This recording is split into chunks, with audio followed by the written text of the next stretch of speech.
Welcome to Learning Life Content. Please like, share, comment and subscribe. Your support helps us grow and motivates us to bring you more fascinating and enriching stories. She was beauty born of rebellion, a princess whose silence threatened an empire, and a letter that turned history into legend.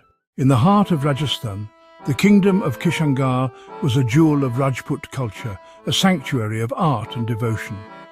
Here, Princess Charumati, daughter of Rup Singh, was its living embodiment. Famed for a grace that could tame the desert winds and a beauty so profound it was sung by poets, she was a symbol of Rajput honor. Her name was a whispered legend, a testament to a spirit as vibrant and untamed as the land itself. Far away in the austere halls of the Mughal court, these whispers found the throne of Emperor Aurangzeb. A ruler of iron will, he governed his vast empire with absolute authority. The tales of Charumati reached his ears not as poetry, but as a challenge. A miniature painting, a masterpiece from the Kishangar school, is what first captured his gaze. In the delicate brushstrokes, he saw not just a woman, but a prize.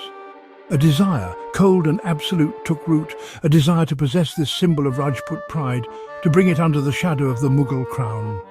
For an emperor like Aurangzeb, desire was indistinguishable from command.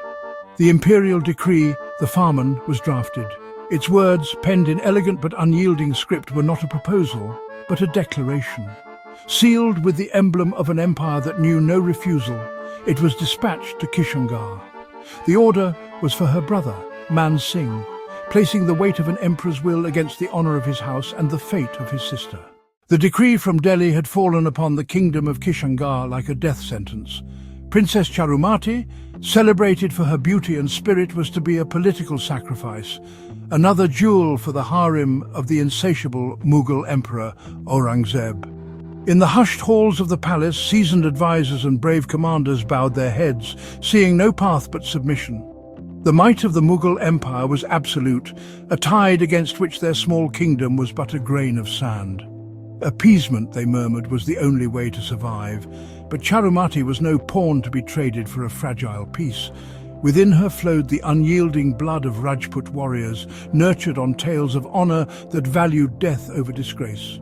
She threatened to end her life by poison or water rather than be delivered into the hands of a Mughal. It was not a plea, but an ultimatum, a final terrible act of Rajput honor she would claim for herself.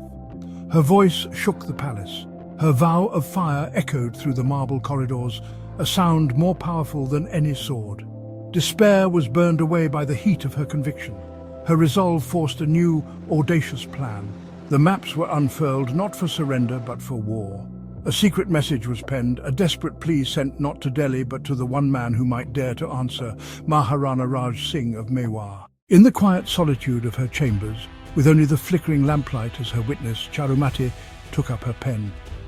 Her desperate plea was not for a king, but for a savior. She addressed her letter to Rana Raj Singh of Mewar, the Sisodia chieftain, a man known throughout Rajputana for his unyielding courage and his deep devotion to Dharma. Her words, inscribed on a fragile scroll, echoed a timeless appeal, the sacred story of Rukmini, who, faced with a forced marriage to the tyrant Shishupala, sent a secret message to her beloved Krishna, begging him to abduct her and save her honor. Charumati, in her own dark hour, saw Raj Singh as her Krishna, the only one who could rescue her from a fate she considered a betrayal of her faith. The scroll reached the court of Mewar, a kingdom that had for centuries stood as a bulwark against Mughal expansion.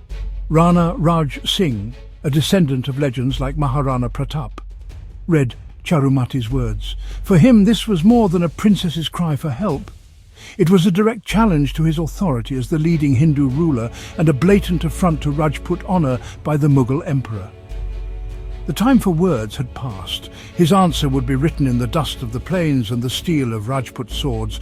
At dawn, the war drums of Chittorgarh thundered across the Aravalli hills. The Sisodia banners bearing the emblem of the sun were unfurled.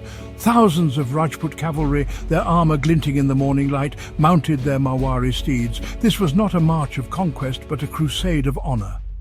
Raj Singh rode at their head, his face set like stone, a man on a mission not just to claim a bride, but to defy an emperor. The army of Mewar descended upon Kishangar like a storm. They met no resistance.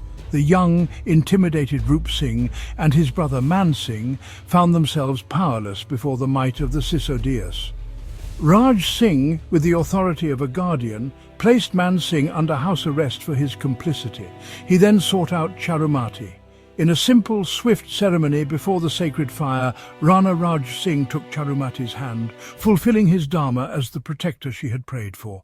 The union was sealed, a defiant symbol of Rajput autonomy and a personal rebuke to the most powerful man in India. The marriage was swift, strategic, sacred. Raj Singh released Man Singh and returned to Udaipur with Charumati. But the silence didn't last. Aurangzeb demanded answers. Raj Singh sent Uday Karan Chauhan with a reply, "Such marriages are tradition. No insult was intended." A line of diplomacy masking a roar of defiance. Charumati's story faded from textbooks, but not from memory. She became a symbol of choice, of courage, of quiet rebellion, a Rajputani who rewrote her fate. In a world ruled by emperors, she chose her own legend. And history, for once, listened. Thank you for watching Learning Life content. Please like, share, comment and subscribe. Your support helps us grow and motivates us to bring you more fascinating and enriching stories.